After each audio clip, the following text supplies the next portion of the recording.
Hey guys, today is March the 4th, 2026. You are on the road with Dale, and I appreciate you joining the convoy. So, after a long day of ministry, crowds would gather around Jesus. People were sick, people were desperate, people needed help. And the scripture says something that I'm afraid that we just read over and don't really pay attention to too many times in Luke 5:16. And he withdrew himself into the wilderness and prayed.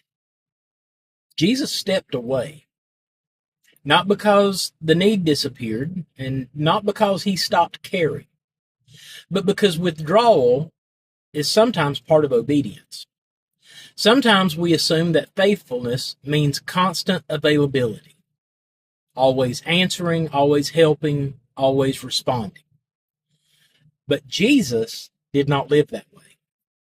In fact, Scripture shows us that the more demand increased, the more he intentionally withdrew.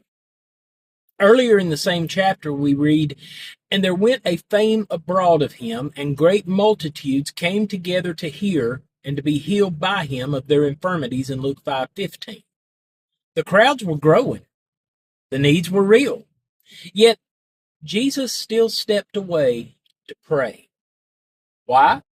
Because constant demand can quietly replace divine direction. If every voice has access to you, the Father's voice becomes harder and harder to hear. Withdrawal is not abandonment, it's alignment. Time alone with God resets priorities, restores strength, and reminds us what we were actually called to carry. Without those moments, even good work can slowly become exhausting work. And here's the encouragement today.